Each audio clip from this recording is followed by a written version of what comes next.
Wilmar, lo compartimos por... Envíelo al chat interno, por favor, Edilson, para que con eso la gente, porque ya se va a cerrar, el Zoom aquí ya se va a cerrar. Entonces, ya lo compartió aquí Franci Martínez. Muchas gracias, Franci Martínez, muy amable. Muy buenos días para todos, la profesora Bárbara Rodríguez de la Institución Educativa Técnico Comercial. Bienvenida, profe. Qué pena, Edilson, es que estaba con Fabio en una llamadita, se me informa qué dijeron porque no le pude escuchar. No, saludando. Ya está con nosotros Giuseppe Victoria, por favor. Sí, hola a todos. Hola, Giuseppe, buenos días. Mejora, Giuseppe, buenos días, porfa, mejora el sonido, Giuseppe.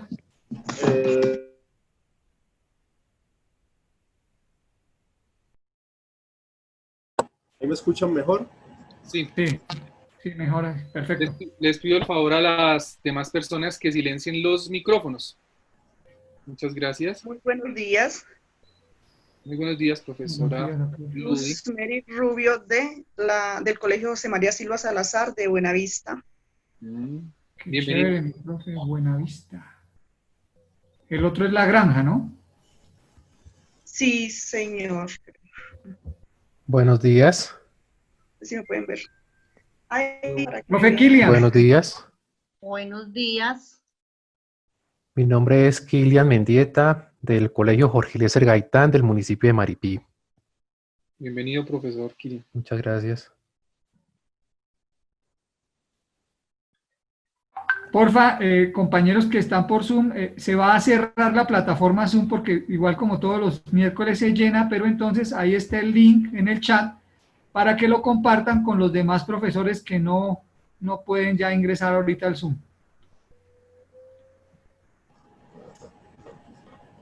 Listo.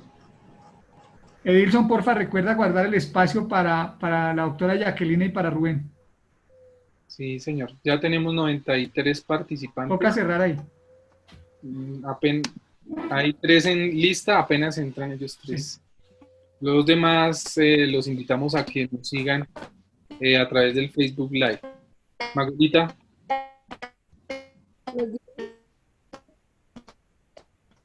Bueno. Magola. Bueno, buenos días, bienvenidos a nuestra cuarta sección de talleres virtuales de escritura creativa, La Pera de Oro. Magolita, no se le escucha arreglar el sonido porque no se escucha. Buen día. Ahí, ¿qué tal? Acércate más al micrófono, por favor, Magola. Regular. Ahí, ¿ya? Habla más duro. Vale. Acerque un poquito más el micrófono y hable más duro, Magolita, porque no se le escucha. O ponte unos audífonos. Es mejor con audífonos.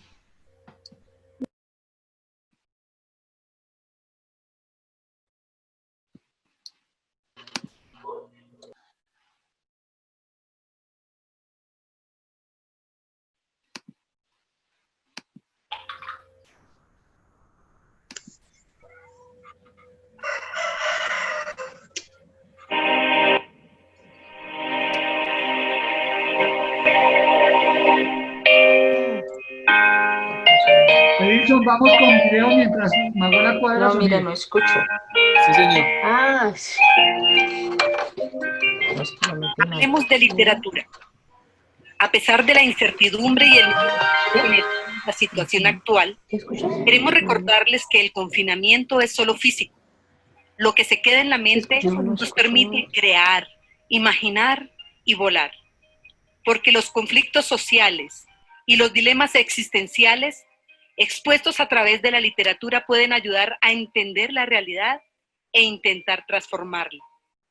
Queremos llevar a ustedes, las familias boyacenses, un mensaje de esperanza por medio de la literatura, desde la palabra, las emociones, la solidaridad y el acompañamiento a pesar de la distancia física. Es así que la Red Nacional para la Transformación de la Formación Docente en Lenguaje, su nodo Boyacá, Voces Nuiscas y la sexta versión del concurso de cuento departamental, La Pera de Oro, con el tema de este año, el cuidado, te invitan a ser parte de un tiempo propio de encuentro con la literatura a través de los siguientes podcasts. A versos con Jairo Aníbal Niño. Poeta boyacense que tanta dulzura y ternura dejó en sus poemas. Por ti me he convertido en un delincuente, en un ratero, en un amigo de lo ajeno, que será perseguido por todos, incluyendo al policía de la esquina, al profesor de moral, al prefecto de disciplina. Por ti, ayer en la tarde, me convertí en un ladrón de flores. La magia de Rafael Pombo. Donde revelaremos datos de interés sobre la vida, el trabajo y la trayectoria de este escritor de cultura amplia y universal. Clásico de las letras colombianas para la niñez. Reviviremos en 2 de sus fábulas los personajes fascinantes y todas sus aventuras. Literatura escrita por mujeres. Se levantan, dejan atrás sus tibias cobijas.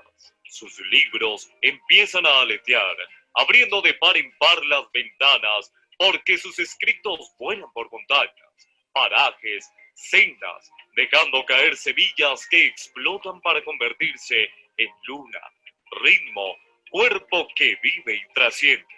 Encuentro poético. Mensajes, emociones, voces que adquieren cuerpos rítmicos, versos cuya magia tejen mantas coloridas con palabras de afecto, amor y esperanza. Vivas, cantadores muiscas. Déjate llevar por el lenguaje y la tradición cultural que son nuestro legado, nuestra esencia, valor de humanidad, cosmogonías, dioses, comunidades y ancestros se hacen presentes con seres del mundo de arriba, del medio y de abajo que quieren comunicarse. Boyacá, tierra de mantas y tradiciones, legado que nos dejaron nuestros ancestros para cultivar y dar fruto. Las historias contadas allí fueron cuidadosamente seleccionadas para estimular el pensamiento de nuestros niños, niñas y jóvenes boyacenses y fomentar los valores humanos. Además, pertenecen a diferentes géneros literarios que seguramente te aportarán gran valor emocional. Finalmente, te invitamos a que visites la página del concurso www.laperadeoro.com.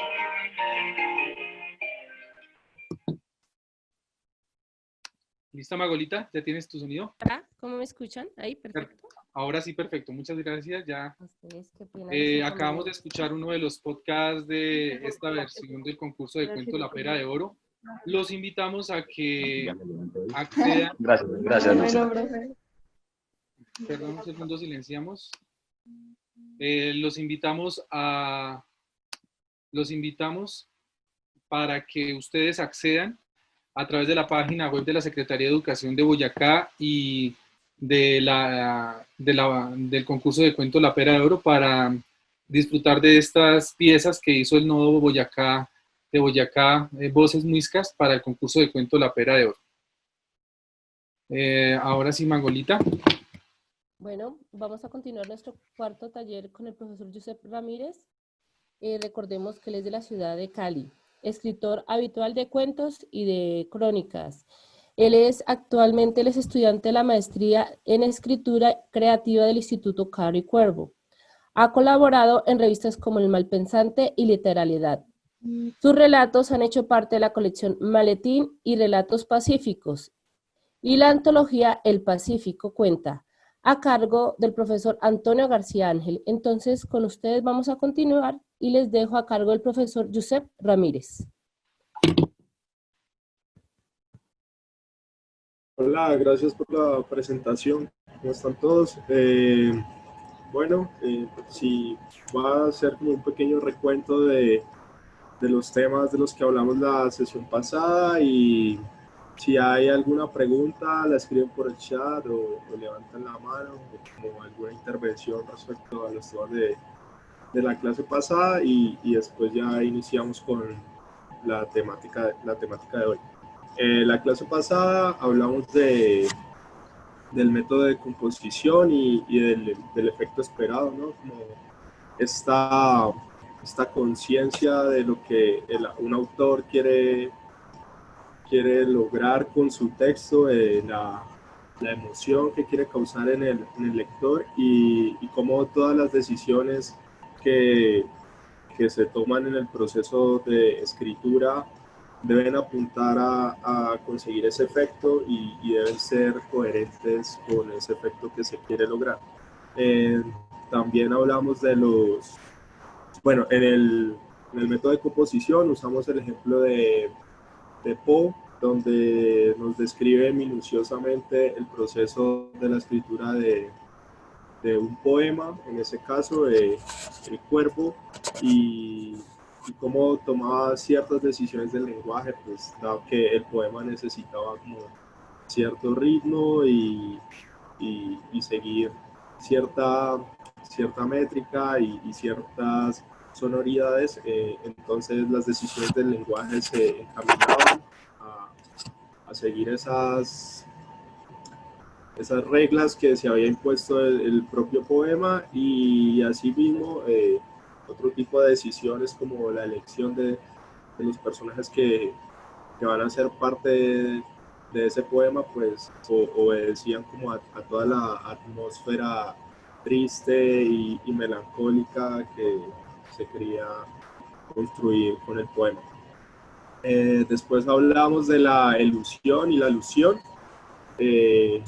dos conceptos fundamentales para la escritura de cuentos, teniendo en cuenta la brevedad de un cuento, lo que implica esa brevedad, a lo que obliga esa brevedad, y una de las cosas a las que obliga esa brevedad es a no contarlo todo, a eludir ciertos aspectos de la historia, y sin embargo esos aspectos de la historia están cargados de sentido, por más que los eludamos, por más que un autor quiera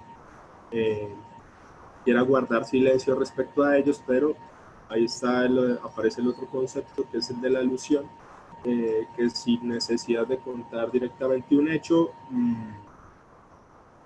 con las cosas que contamos, lo hacemos surgir de cierta manera o lo hacemos aparecer en la mente del lector, igual que en la figura retórica de la elipsis, ¿no? Donde se omite el verbo, pero por más que el verbo no esté, el lector es capaz de ponerlo allí donde se necesite, y digamos, era como el ejemplo micro desde el lenguaje de las maneras como, a pesar de callar ciertas cosas en una historia o en una oración, estas cosas igual estaban emergiendo de cierta manera. Entonces no sé si haya preguntas al respecto de la sesión pasada, cosas que quedaron en el aire quizás. Sí, alguien está levantando la mano, Rodríguez Suárez. Sí, Josep, muy buenos días. Quería hacer referencia a que cuando usted dice que en la escritura el hecho de que no aparezca el verbo, la misma narración de los hechos o la acción que se está narrando, pues permite que esto no se haga, ¿no? De que esté el verbo. Y quería compartir con ustedes cómo, por ejemplo, en la obra de Eduardo Caballero Calderón, Manuel Pacho, es una obra en la cual nosotros podemos evocar y retomar muchos acontecimientos de la historia colombiana sin que el autor nos los esté mostrando paso a paso en cuanto a la elusión y la alusión y el manejo del verbo. Muchas gracias. Muchas gracias. Sí, totalmente, como que incluso muchas veces puede ser un equívoco hacer aparecer directamente el hecho más importante de una historia, ¿no? Como que si no lo hacemos aparecer directamente, se va a cargar de mucho más sentido que si lo planteamos de manera explícita. Entonces hoy vamos a hablar de las tesis del cuento de Ricardo Piglia, y de la principal tesis que él plantea respecto al cuento, y es que todo cuento cuenta dos historias, ¿no? Y la forma como se van a contar esas dos historias, ya vamos a ver por qué se cuentan dos historias, es lo que va a dictar la forma de un cuento, ¿no? A partir de la decisión que yo tome de cómo voy a contar la historia 2, ya esto me va a dar toda la forma del cuento. Más o menos yo tendría que seguir determinada forma. Vamos a ver que existen varias tradiciones del cuento, que no hay como una sola tradición o una sola forma de contar cuentos, pensando en el cuento moderno, porque el cuento, a pesar de que a nosotros nos parezca muy popular, quizás el más popular de los géneros, después de la poesía, porque la forma del cuento y su brevedad permite que muchas personas escriban y cuenten cuentos. Digamos, también esta tradición oral de los cuentos, pero el cuento como género es quizás el último género literario que se legitimó, ¿no? Se legitimó a mediados del siglo XIX, como que antes no existía una tradición escrita del cuento muy fuerte, existían como casos aislados, atípicos, de gente que escribía cuentos, pero eran muy pocos, y a partir de la mitad del siglo XIX, pues como que ya se empieza a afianzar cierta tradición, una tradición que es muy rica en Latinoamérica desde inicios del siglo XX, que no perdamos de vista eso, o en todo el continente americano, también en Norteamérica, en Estados Unidos, pero en Latinoamérica como que la tradición es muy amplia y podemos echar mano todo el tiempo de autores latinoamericanos para conocer la tradición. Entonces, Piglia, para iniciar con su planteamiento de las tesis sobre el cuento y de que todo cuento cuenta dos historias, son un ejemplo que aparece en los cuadernos de Chekhov, el autor ruso, y ese ejemplo de los cuadernos de Chekhov permite ver la forma de sintetizar un cuento, ¿no? Que puede ser un ejercicio que le planteen ustedes a los estudiantes, y es que sinteticen, como ya les voy a mostrar, la manera como lo hace Chekhov, ¿no? Que es casi poner el cuento en 3 actos simples, y pues ya el cuento se va a jugar en la manera como logramos unir logramos desarrollar esa sintetización. Entonces, la anécdota, porque esa sintetización al fin y al cabo pues, es una anécdota, porque es un cuento futuro, dice lo siguiente: un hombre en Monte Carlo va al casino, gana $1 millón, vuelve a casa, se suicida. Esa es como la sintetización más simple de un cuento, y nosotros en ese ejercicio de sintetización como que ya planteamos de manera implícita toda la estructura del cuento. ¿Por qué es un ejemplo del cuento? Porque esa anécdota se prestaría para un cuento, porque es una anécdota que va contra lo previsible y lo convencional, ¿no? Lo previsible, ¿qué sería? Un hombre en Monte Carlo al casino, pierde, se suicida. En este caso, el hombre gana. Entonces, la historia 1 sería el hombre, la acción del hombre en el casino, jugando, ganando. Y la historia 2 sería la historia del suicidio, o lo que uno podría llamar la historia secreta. La forma, digamos, en la tradición clásica, esa historia se contaría como en primer plano, la historia 1, o sea, todo el proceso del hombre y la acción y la narración del hombre yendo hacia el casino, lo que juega, y poco a poco va emergiendo la historia secreta, que sería el motivo del suicidio, ¿no? Esa sería la tradición clásica y tendría un final cerrado porque la tradición clásica trabaja con formas cerradas, como que no, el final es abierto.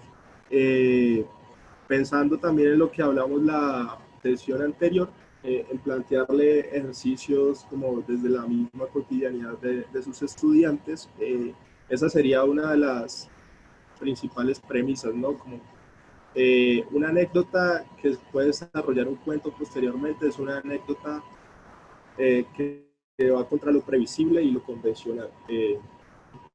Hablando de la cotidianidad de un estudiante, un cuento sencillo o quizás no tan sencillo se podría plantear desde un estudiante o una estudiante se levanta, se baña, se viste, camina hacia el colegio y cuando llega al colegio no hay nadie en el colegio, ¿no? La historia secreta ahí sería más o menos porque no hay, no escuchan mejor. La historia secreta ahí sería porque no hay nadie en el colegio, ¿no? Y bueno, hay múltiples, podrían existir múltiples explicaciones.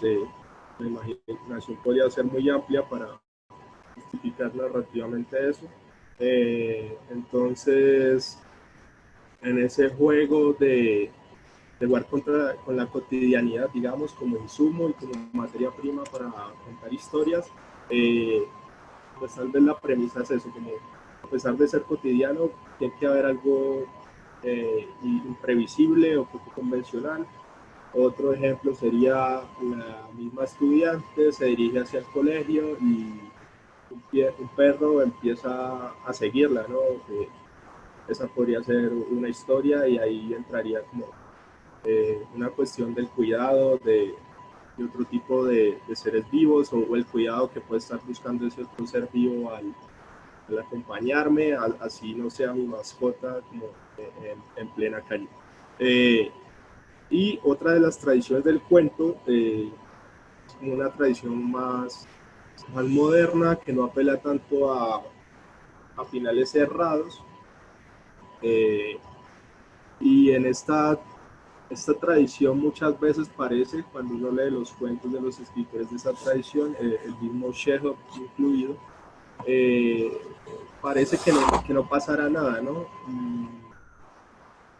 Uno cree que son cuentos sencillos, pero la verdad es que no son cuentos sencillos y se están contando historias muy tensas, pero la manera como se ha escogido contar esas historias es contar las dos historias que les planteaba que cuenta cualquier cuento como si fuera una sola, ¿no?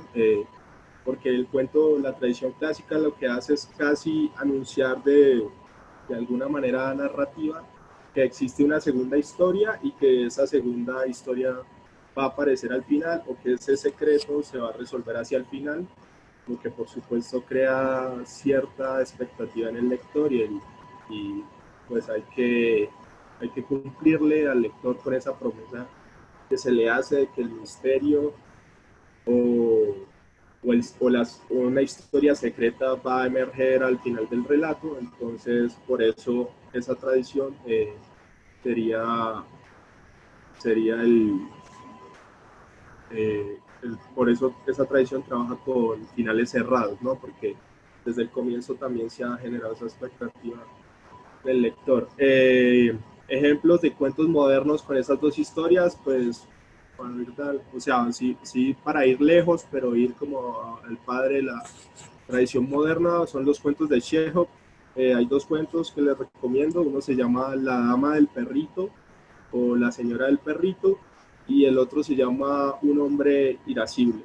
Y en los cuentos de Chekhov lo que vemos es que como que no está planteada o esa tensión a veces no es tan fácil de ver, o el conflicto de la historia, pero en los intersticios de esa historia y en los silencios se está construyendo como todo un conflicto y una historia de tensión. Sí, por supuesto, como cuando se dejan finales abiertos, y a pesar de dejarlos abiertos, pues ya se le han dado muchos insumos al lector también para que guíe su imaginación por cierto camino.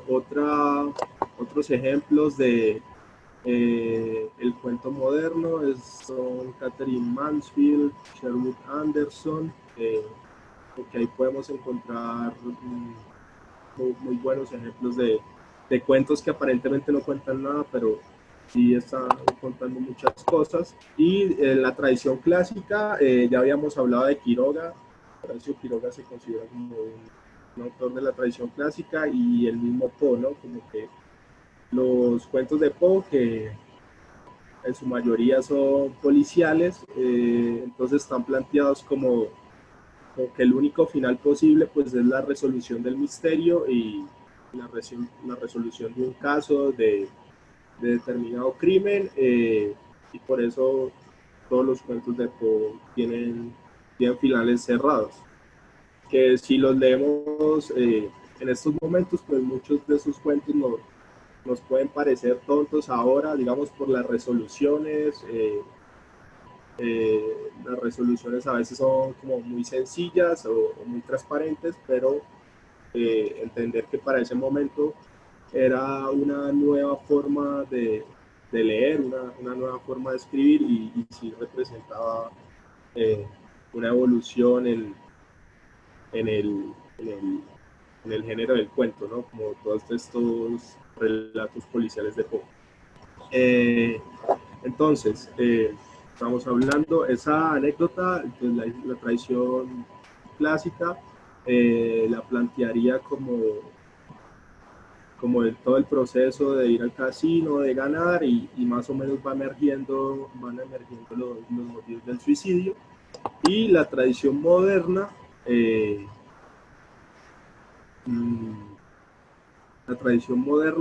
más o menos plantearía que es a lo que apunta Hemingway en la mayoría de sus cuentos, y es no decir que el hombre se va a suicidar, pero escribir el cuento como si el lector ya lo supiera, ¿no? Entonces, más o menos todo el enigma, todos los detalles del cuento, como los detalles que uno podría creer superfluos, como los detalles de la partida, el ambiente del casino, la técnica para apostar, lo que está bebiendo esa persona. Hemingway más o menos escribiría ese cuento de esa manera, y nunca nos dice que el hombre se va a suicidar, pero de alguna manera sabemos que ese hombre se va a suicidar.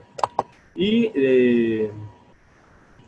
digamos, la otra tradición, que es la tradición kafkiana, es contar el suicidio como algo sencillo, ¿no? Sería casi lo primero que se cuente, pero lo que se va cargando de enigma y de misterio sería lo que a nosotros nos parecería la historia visible, que sería la historia de la partida, ¿no? La historia del casino, como que ahí se va a cifrar todo el misterio del cuento en esa partida. Entonces, como vemos, hay muchas tradiciones, se puede contar de maneras distintas. No puede preguntarse por qué, digamos, un cuento no podría contar 3 historias, 4 historias, pero pues ya vimos que la brevedad y la misma concisión que exige el género, pues impediría como que nos aventuremos a contar múltiples historias, que es quizás lo que hacen las novelas con las subtramas y toda esta cuestión, pero un cuento no puede permitirse ese tipo de cosas, porque simplemente dejaría de ser un cuento. Lo que plantea que un cuento cuente 2 historias, y era lo que hablábamos también en la sesión pasada respecto a la ilusión y la alusión, es, por ejemplo, si lo vamos a contar de la manera clásica, donde la historia 2 o algún secreto se va a revelar hacia el final, pues el efecto de sorpresa se va a cargar de sentido, porque en los intersticios o en esa historia 1 que yo cuente, se va a ir colando lentamente la historia 2, ¿no? Como que tampoco se le puede hacer trampa al lector, y de hacer aparecer estos Deus ex machina a los que uno muchas veces se ve inclinado, ¿no? Como quiere resolver la historia de alguna manera y usa estos Deus ex machina que son muy forzados, se notan muy forzados y no tienen naturalidad. Y no tienen naturalidad porque ese efecto del Deus ex machina o esa revelación que aparece en estos Deus ex machina, pues simplemente no se han colado antes en el cuento. Y el gran efecto y el verdadero efecto que uno debería lograr es que tenga tanto sentido el final, porque la historia 2, ese secreto que yo me estoy demorando y estoy eludiendo para revelar, pues se ha ido colando de cierta manera o se ha aludido a él de cierta manera. Y otra de las implicaciones de que sean dos historias es que digamos, hay dos sistemas de causalidad. Entonces, esos dos sistemas de causalidad lo que implican es que los elementos que yo use en la historia 1 van a operar de una manera en la historia 1 que yo cuente y de otra manera en la historia 2, ¿no? Como que esos elementos en la historia 2 pues deben aludir a otra cosa distinta a lo que aluden en la historia 1 o lo que están contando directamente en esa historia 1. Podríamos considerar que en la historia 1, digamos, siguiendo con el ejemplo de Chekhov, de la ida al casino, pues muchos de esos elementos superfluos de la ida al casino, de cómo se sentó, de lo que bebe, de cómo apuesta, esos detalles superfluos en la historia 2 tienen como una connotación más importante y más trascendental. Podríamos plantearlo así.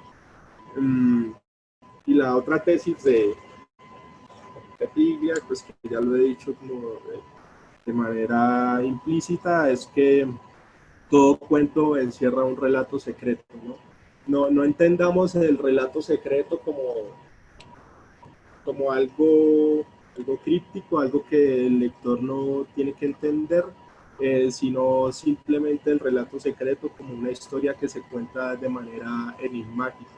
Contar una historia de manera enigmática pues significa demorarse, demorar como el mismo tiempo narrativo, detenerse en determinados detalles, y el enigma igual tiene que ir surgiendo lentamente, ya sea o que lo queramos contar explícitamente a lo que, digamos, vamos a resolver el caso de los asesinatos de la calle Morgue, o desde la manera Hemingway, donde no vamos a resolver el caso, pero vamos a dejar todos los elementos para que el lector resuelva el caso, para que el lector esté casi convencido de qué es lo que va a pasar en esa historia. Entonces, la forma como decidamos contar esa historia, pues nos va a dar la forma del cuento. La forma en que queramos contar la historia secreta, que le estamos poniendo el código de la historia 2, ¿no? Si yo quiero hacer aparecer esa historia 2 enigmáticamente, que vaya emergiendo poco a poco, pues eso me va a decir que debo detenerme en ciertos detalles de la historia 1, que esos detalles de la historia 1 después van a tener una resonancia posterior en el final del cuento y van a estar relacionados con la historia 2. O si yo quiero plantear la historia 2 explícitamente, pues eso me va a dar la forma de que la historia 1 debo contarla de manera enigmática, ¿no? Como que la historia 1 es la que al fin y al cabo se va a cargar de misterio. No sé si haya preguntas si son historias paralelas. A ver, esa también podría ser una tradición o un tópico de la literatura, ¿no? Incluso una tradición de la literatura fantástica, las historias paralelas o las acciones paralelas, pero en lo que yo estoy planteando no necesariamente son paralelas, porque si lo vemos cronológicamente, el ejemplo de Chekhov, pues cronológicamente hay un orden, y ese orden es que primero va al casino, gana y después se suicida. Entonces no es tanto que sean paralelas. Por supuesto el autor, quien está escribiendo, ya es consciente de lo que va a pasar, pero no son paralelas, sino que lentamente la historia 2 pues va a ir emergiendo, que va a ir saliendo a la superficie, sea un porcentaje, y no necesariamente todo, pero va a ir saliendo. Entonces no son historias paralelas, porque si pensamos en la escritura de historias paralelas, pues eso implica que, es, como ya les dije, es una tradición de la literatura fantástica, y es contar pues la fantasía de que una misma acción está sucediendo paralelamente en otro lugar, ¿no? En otro espacio o en otro tiempo, está sucediendo la misma acción. También se puede contar un cuento así, acciones que, o una misma acción se repite en otro universo o en otro momento del tiempo o en otro lugar del espacio, pero no necesariamente es a eso a lo que apunta, ¿no? Como que no necesariamente son historias paralelas. Pues historias paralelas significan que están sucediendo al mismo tiempo, y en el ejemplo que les pongo, pues la historia le pasa a la misma persona y no sucede al mismo tiempo, sino que hay una sucesión. Se podría decir que los microrrelatos con finales cerrados también son narraciones con dos historias. Bueno, los minicuentos, los microrrelatos como que tienen otra serie de implicaciones. Son cuentos de alguna manera, pero no lo son del todo, porque esa brevedad de los minicuentos pues implica como el uso de ciertas estrategias, como el uso de imaginarios universales, de obras universales, de ciertos personajes universales, estos juegos de intertextualidad que quizás el cuento no necesariamente los tenga que aplicar, porque pues el cuento sí da un poquito más de aire para contar cosas. Sí, pregunta que si en los casos de los cuentos de Julio Cortázar se hablaría de finales abiertos. Pues he leído algunos cuentos de Cortázar, no los he leído todos, pero sí, algunos sí, porque, por ejemplo, este cuento de Casa Tomada, no sé si lo han leído, pero para los que no lo han leído, pues este cuento de Cortázar, Casa Tomada, lo que plantea es que unos familiares están en una casa y empiezan a escuchar ruidos. No ven nada, pero escuchan ruidos. Y aquí está otra vez, contra lo previsible y lo convencional, que sería ir a comprobar de dónde provienen esos ruidos, quién está generando estos ruidos. Los ruidos adquieren casi que una condición de una presencia, digamos, una presencia con volumen, y estos sonidos los van arrinconando lentamente, y estos sonidos los van sacando de la casa. El final del cuento es que a partir de los ruidos, los dueños de la casa se van de la casa, solo con ruidos, no han visto a nadie, a nada, pero se van de la casa. El final abierto ahí, pues, no se resuelve nunca de dónde provienen esos ruidos, ¿no? A qué pertenecen esos ruidos, quién o qué genera esos ruidos. Entonces, en ese caso sí podríamos hablar de un final abierto, porque pues el final es cerrado de alguna manera, porque pueden ser las dos. El final es cerrado porque sabemos que los dueños de la casa se salen de su casa y se van de su casa por los ruidos. Pero la resolución del misterio sí es abierta, porque no sabemos quién o qué ha generado esos ruidos. Entonces sí podríamos hablar como de un cierto tipo de final abierto. No sé si haya más preguntas. Hoy era como la más corta de las sesiones, solo les iba a hablar del tema de las dos historias, que es una tesis importante porque al fin y al cabo plantea como todo el misterio de un cuento, ¿no? Todo cuento, al fin y al cabo, como que nos va a revelar un misterio o así no nos revele, como que lo va a dejar planteado de alguna manera y ese misterio pues va a quedar resonando en la cabeza del lector por más que se resuelva, por más que no se resuelva y se eluda totalmente.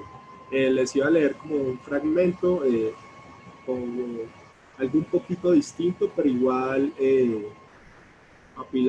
apelando a la cuestión del misterio, o que todo relato al fin y al cabo es como la narración de un misterio. Esto es una anécdota judía sobre un ritual y bueno, ya vamos a ver. Entonces les voy a leer, voy a pegar un poquito el micrófono a ver si me escuchan, es corto. Cuando el Baal Shem, el fundador del hasidismo, debía resolver una tarea difícil, iba a un determinado punto en el bosque, encendía un fuego, pronunciaba las oraciones y aquello que quería se realizaba. Cuando, una generación después, el Maggid de Mesrid se encontró frente al mismo problema, se dirigió a ese mismo punto en el bosque y dijo: no sabemos ya encender el fuego, pero podemos pronunciar las oraciones. Y todo ocurrió según sus deseos. Una generación después, el Rabbi Moshe Leib de Sasov se encontró en la misma situación, fue al bosque y dijo: no sabemos ya encender el fuego, no sabemos pronunciar las oraciones, pero conocemos el lugar en el bosque y eso debe ser suficiente. Y en efecto fue suficiente. Pero cuando transcurría otra generación, Rabbi Israel de Rishim tuvo que enfrentarse a la misma tarea, permaneció en su castillo, sentado en su trono dorado, y dijo: no sabemos ya encender el fuego, no somos capaces de recitar las oraciones, y no conocemos siquiera el lugar en el bosque. Pero de todo esto podemos contar la historia, y una vez más, por eso fue suficiente. Esta anécdota judía tuvo mucha interferencia, bueno, esta técnica judía, pues lo que nos está contando también es como una secularización de una cultura, y en esa secularización pues se va olvidando el ritual, se olvidan las oraciones, se olvida cómo encender el fuego, se olvida cuál es el lugar en el bosque en el que se debe hacer el ritual. Pero lo que viene a ser el relato es como una memoria, ¿no? Una memoria de ese misterio o de ese ritual propiciatorio,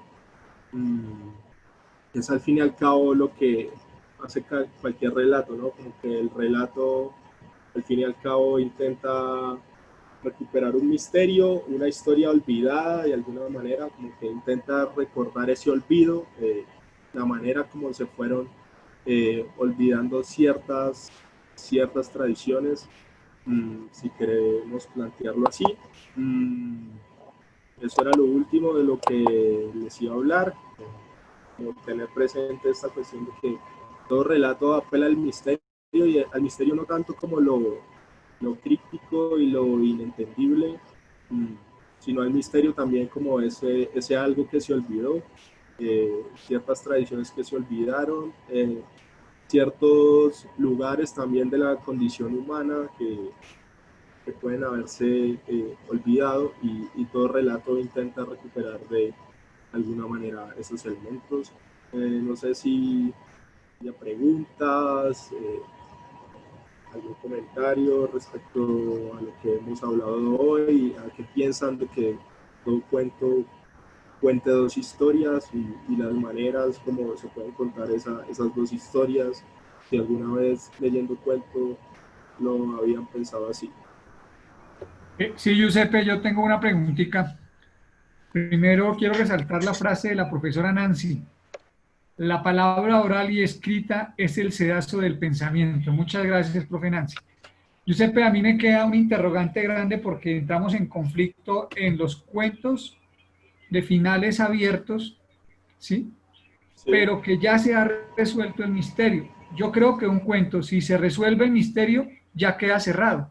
No, sí, totalmente. No, el que yo planteaba de Cortázar es que no se resolvía el misterio, que serían las voces, pero el final sí era cerrado porque porque los habitantes de esa casa salían de la casa y estaba planteado explícitamente que se iban de la casa, lo que plantearía al final. Pero la resolución del misterio de quién provoca los sonidos, pues nunca está resuelto y no se plantea de ninguna manera. Entonces más o menos le queda al lector, pero digamos, como final narrativo sí está cerrado porque pues los ruidos han desplazado y han sacado de la casa a los dueños de esa casa. Ok, gracias. Sí, sí, igual como pues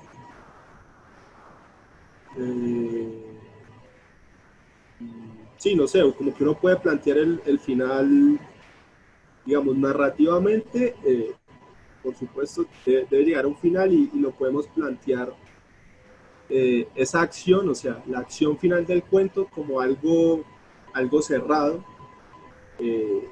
algo que al lector no necesariamente le toque completar desde la acción, que sería en este caso la acción de que alguien salga de su casa por unos ruidos que no sabe de dónde vienen.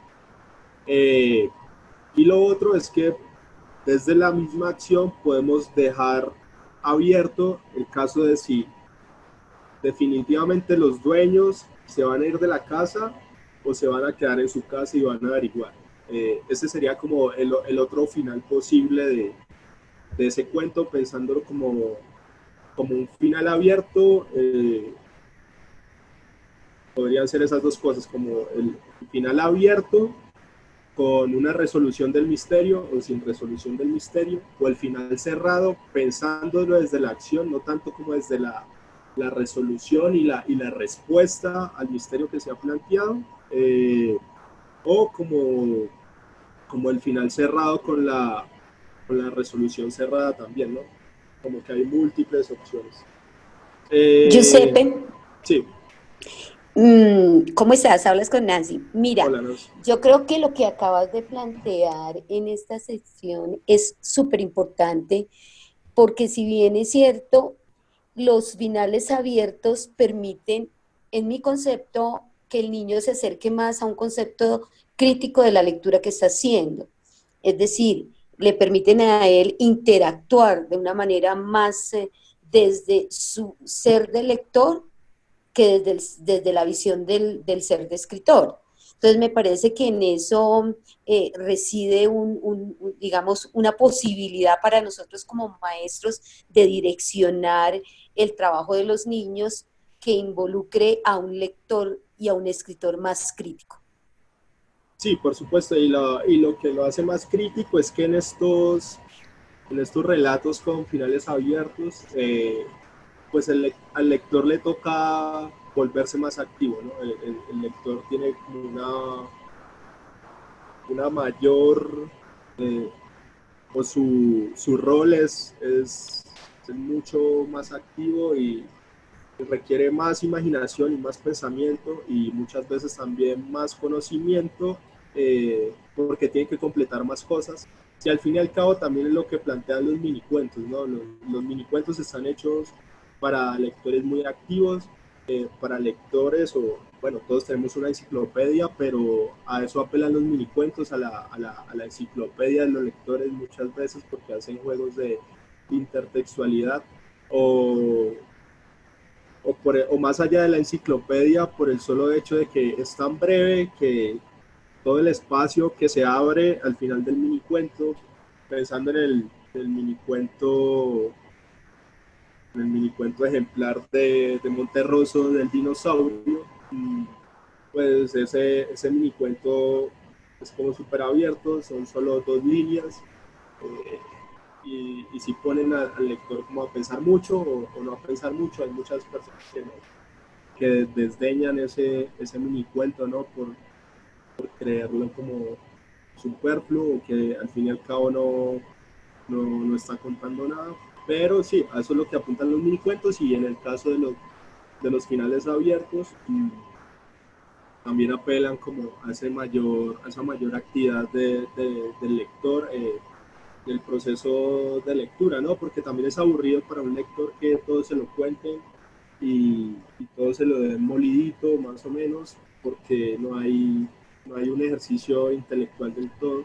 Y al fin y al cabo, cuando nosotros leemos, pues sí queremos o sí pretendemos hacer un ejercicio intelectual, por más que nos cuenten una historia, sí estamos haciendo ese proceso de pensamiento y es rico cuando ese proceso de pensamiento pues nos exige pensar o pensar resoluciones del misterio, pensar finales.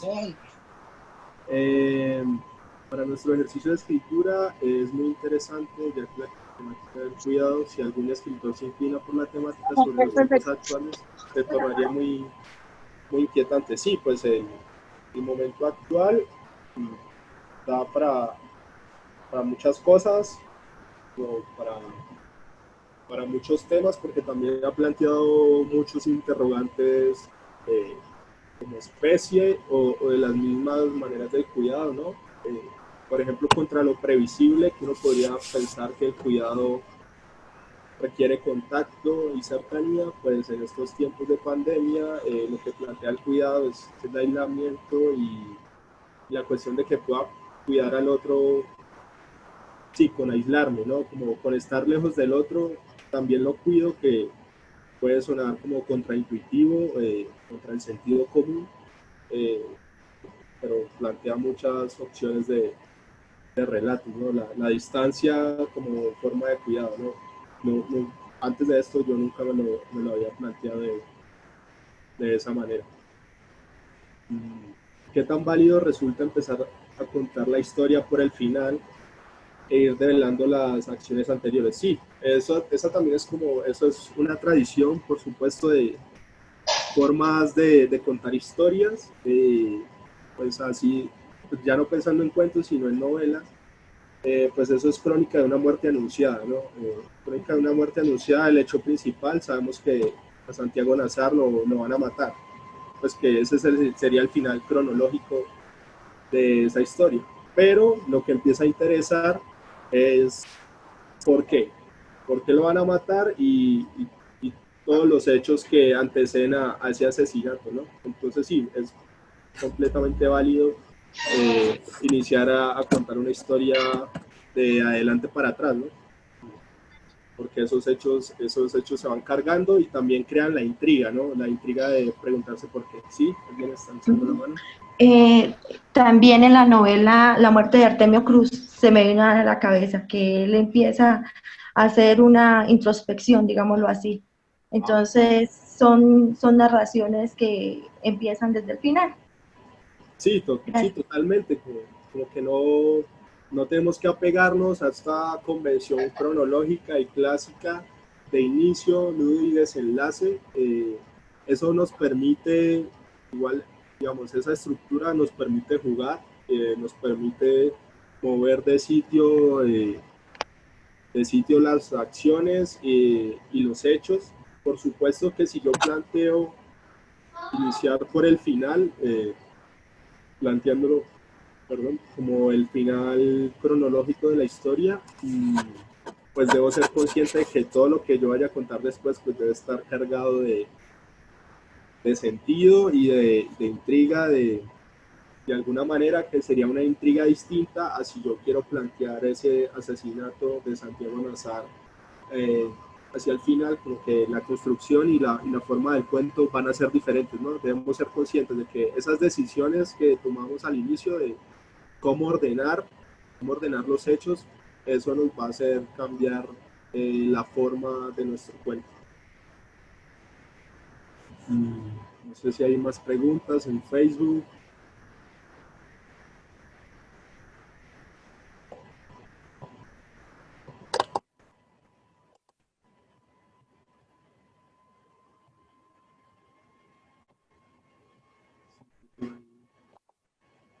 Comentarios preguntas en Facebook. La profesora Barbarita está que pregunta. Sí. Bárbara. No es pregunta, sino para poner un ejemplo de relatos paralelos. Nosotros tenemos en la literatura hispanoamericana el primer cuento que pues podemos tomar como referente, en la época del romanticismo, de Esteban Echeverría, que es El Matadero.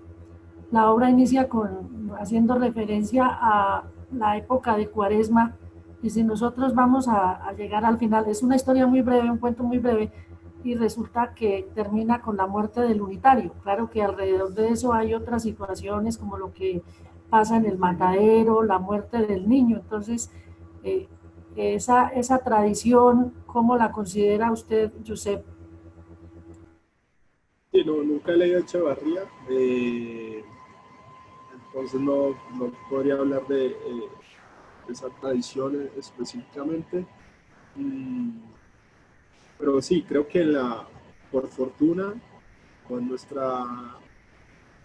en nuestra tradición hispanoamericana, o más específicamente latinoamericana, tenemos múltiples ejemplos de cuentos, sobre todo, como podemos echar mano de uruguayos, argentinos, venezolanos, chilenos, como que hay una gran tradición del cuento y que apela a muchos temas que al fin y al cabo nos tocan como latinoamericanos.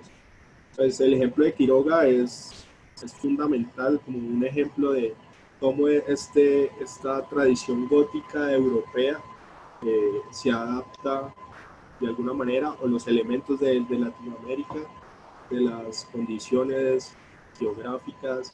En Latinoamérica se vuelven hacia el gótico y ese gótico se tropicaliza. Entonces en Quiroga ya no existen vampiros, sino que existen parásitos de las aves que chupan la sangre, ¿no?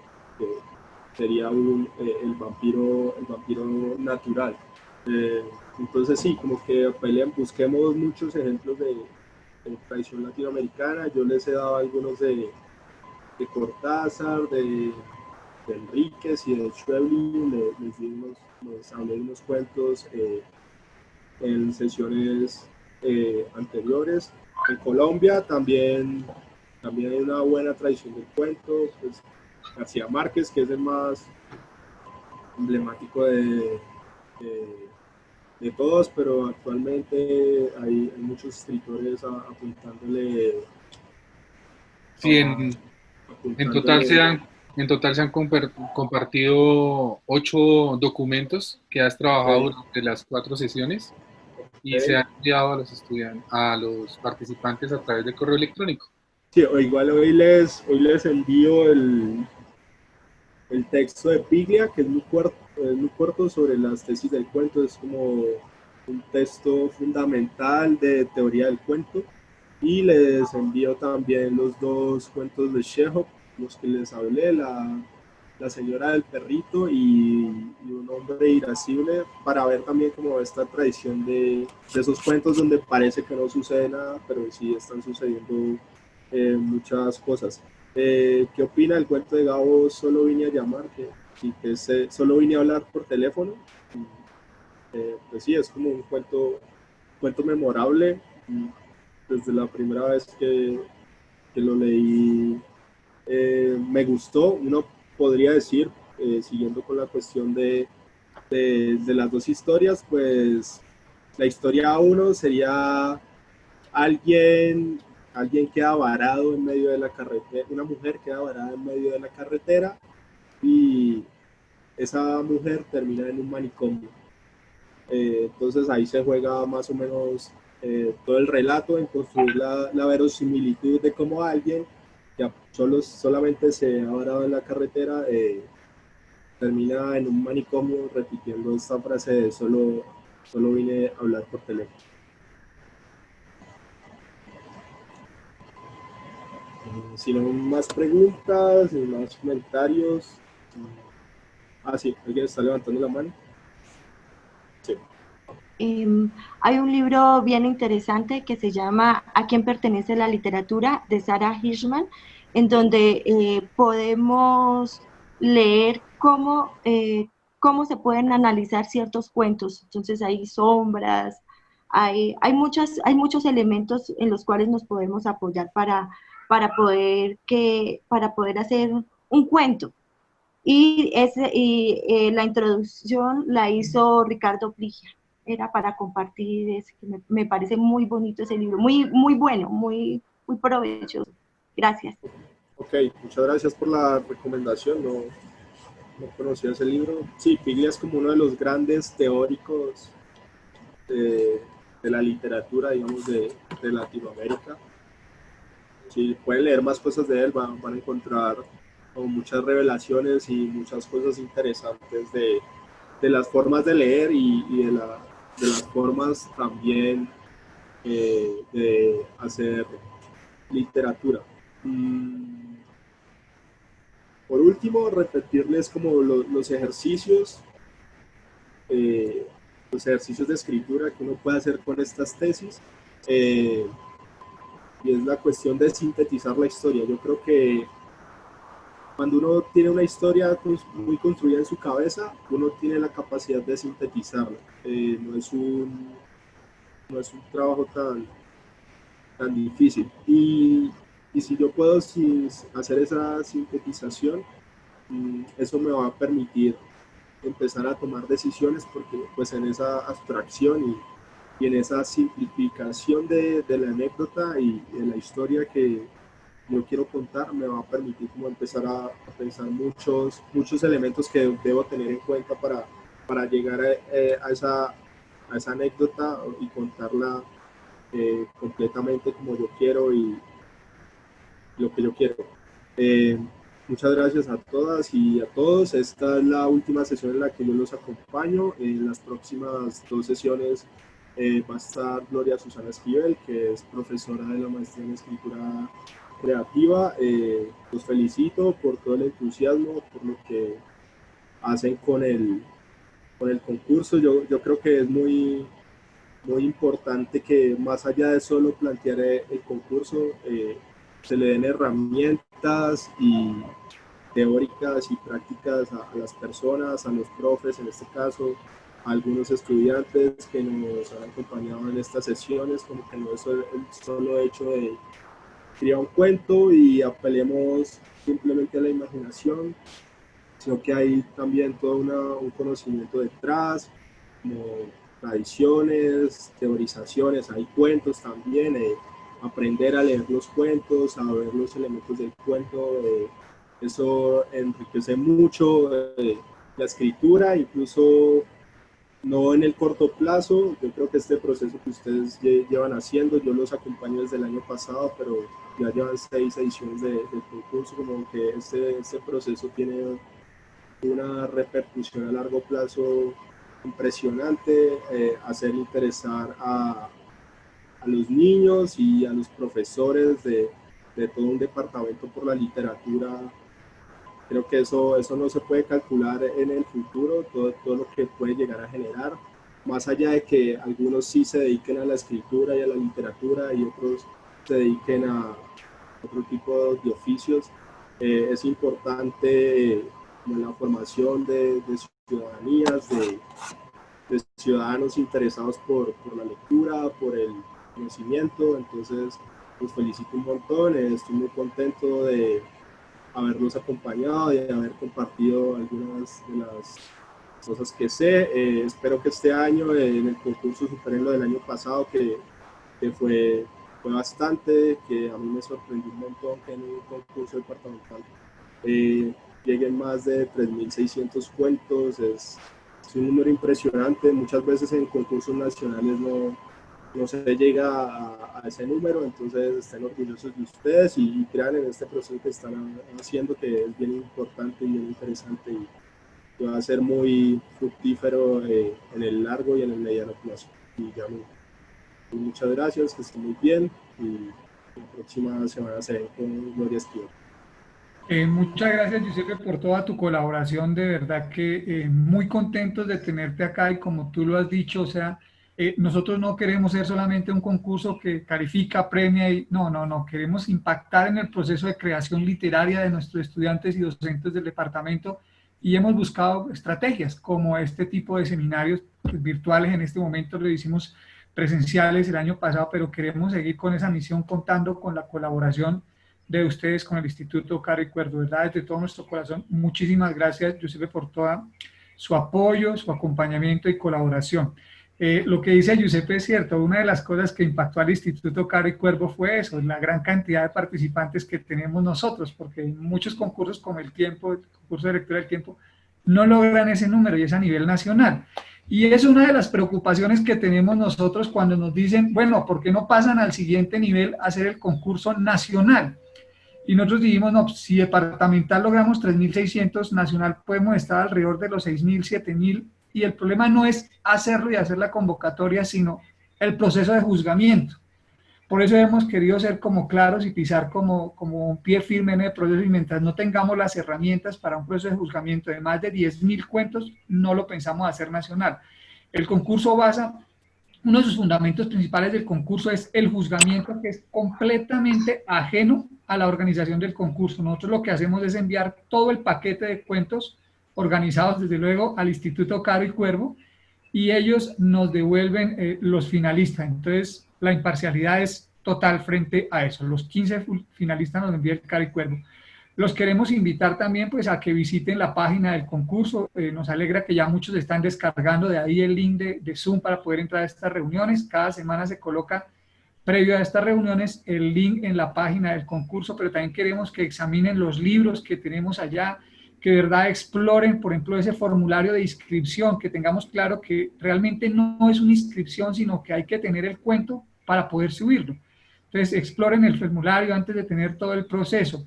Quiero resaltar hoy la participación en este seminario de 2 personas. El primero es Matías Amezquitas, no sé si Matías me está escuchando por ahí. Es un niño que ha sido ganador del concurso en 2 ocasiones tal vez, y fue premiado por la Secretaría de Cultura del departamento. Le hicieron un homenaje por varios de los cuentos que él ha escrito. Él tiene sus cuentos publicados en nuestros libros y ha ganado varios concursos de eso. También quiero agradecer a la presencia de la profesora Livia Carmenza Romero. Para los que no conocen, la profesora Livia Carmenza es la autora de los libros Cuenta mi abuelo, ya va en la 2ª edición la profesora Livia.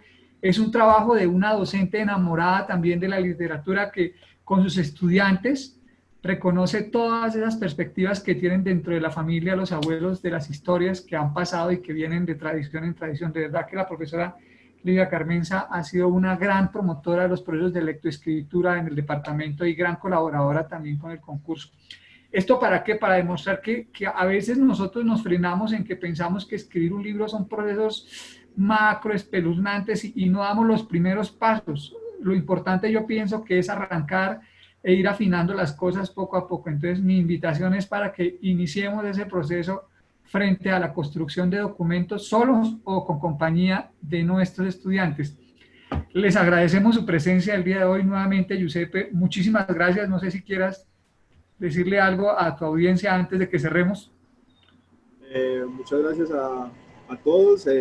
Espero que más allá de del mero conocimiento teórico, de discutir algunos cuentos, como que esto los haya estimulado a escribir, que también les impacte en su forma de leer cuentos posteriormente, que sigan leyendo, que sigan escribiendo, que hay que tener paciencia, escribir no es fácil, requiere tiempo, muchas lecturas, pero que el proceso que están haciendo es muy importante,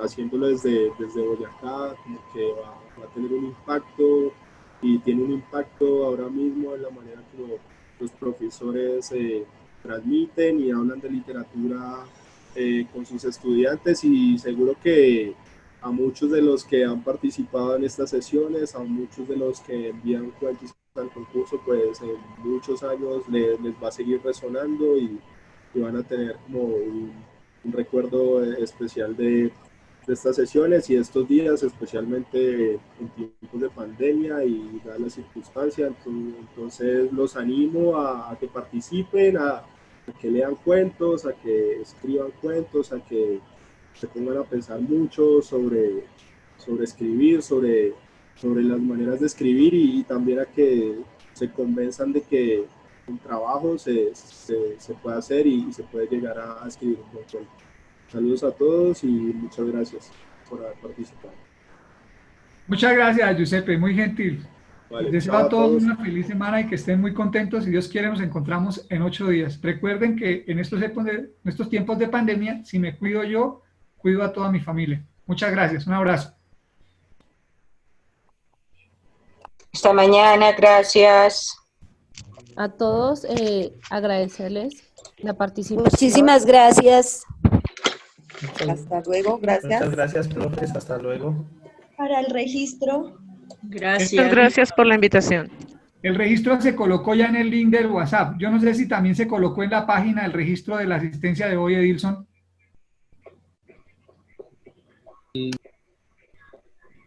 Una pregunta, yo no había podido ingresar las 2 últimas clases y no me he podido llenar el registro. Edilson, no tiene sonido.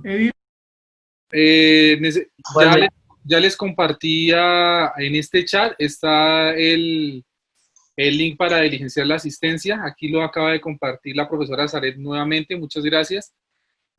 También está en Facebook Live para que ustedes accedan y hagan el registro. Hay digamos que algo que ustedes deben tener presente es que a la 1 de la tarde se cierra el link para que hagan su registro de asistencia. Entonces, por favor, tomarse 2 minuticos de su tiempo, es muy sencillo, para que puedan hacer esta validación de la asistencia. Un favor, por las últimas 2 clases no pude hacer el registro. Esos casos específicos, profe, yo le pido que nos envíe un correíto al correo electrónico del concurso y lo miramos específicamente. ¿Listo, profe? Ay, sí, muy buenas tardes. A mí también me pasó lo mismo. He participado en todas las actividades, pero la semana pasada no me pude registrar porque se pasó rápido. ¿Listo? Bueno, listo, sí, señor. Mandamos el correíto el mensaje al correo del concurso explicando y miramos qué pasó. ¿Listo, mis profes? Listo, Bueno, Le agradecemos inmensamente. Bueno. Gracias. Muchas gracias.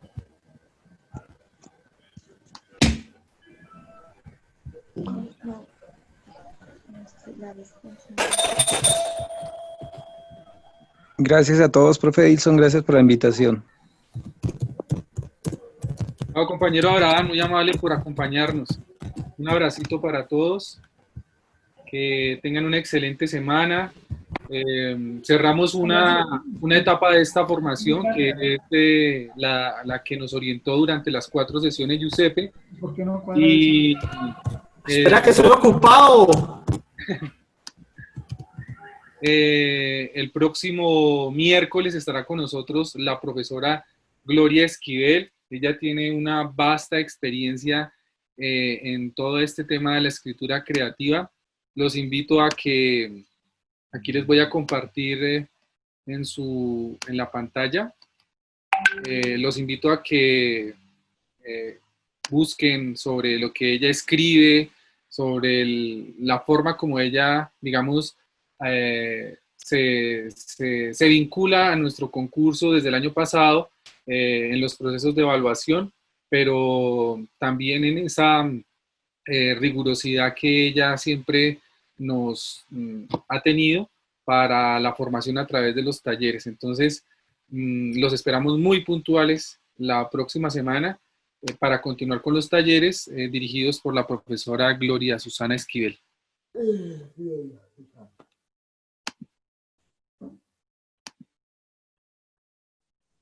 Abuelita. Bueno, pues a todos, como cada 8 días, agradecerles por la participación, por el interés que prestan a los talleres, igualmente por las preguntas y las incógnitas que nos permiten ustedes asimismo interactuar con los demás, porque de estas cosas también nosotros, los niños, los demás profesores van aprendiendo. A todos los que han participado, un saludo también especial al docente Anderson Julián Neira, del Instituto Educativo Pedro José Sarmiento, que junto con sus estudiantes también hacen parte de este proceso. Esperamos que de hoy en 8 se encuentren con nosotros para ser parte del taller de la profesora Gloria Susana Esquivel, como lo dijo mi compañero, es una gran escritora con una gran trayectoria que de seguro nos va a dejar grandes información para poder contribuir a la creación de nuestro cuento. Gracias, Mangolita. También recordarles que a través de los correos electrónicos es fundamental que ustedes hagan el registro en los formularios para su asistencia, porque del registro que ustedes hacen, yo tomo esos correos para enviarles los libros. Quisiera saber si los profesores y los niños han recibido los textos que trabajó el profesor Giuseppe en estas sesiones. ¿Me confirman, por favor? Sí, señor, yo sí los he recibido en correo. Gracias.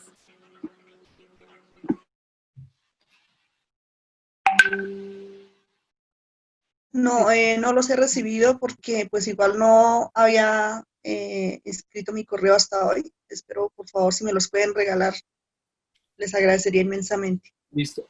Profe, con mucho gusto, haces tu registro.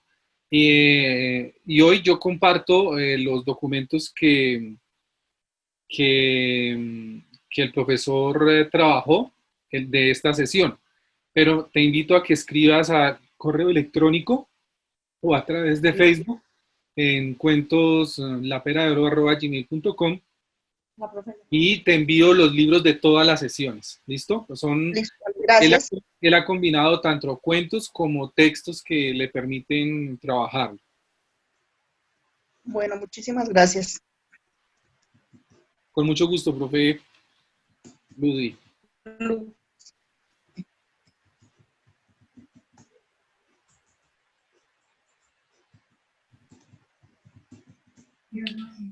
Edilson, no cierre y déle ingreso a Lucho, que tenemos que conversar una cosa.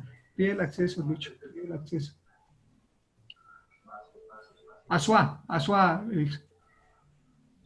Sí, señor. Ya, un segundo. Me estaba siguiendo por Facebook Live, pero entonces toca hablar con él, entonces déle ingreso ahorita y nos quedamos conversando con él un ratico. Espera, que es que estoy terminando la sesión en Facebook.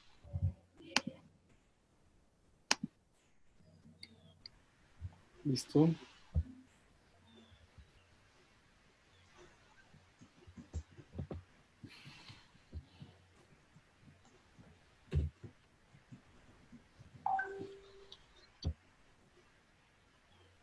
El profesor Giuseppe escribe, quería darle las gracias por la organización de estas sesiones a los coordinadores y preguntarles si de pronto habían grabado la sesión de hoy y me comparten el WeTransfer. Chévere.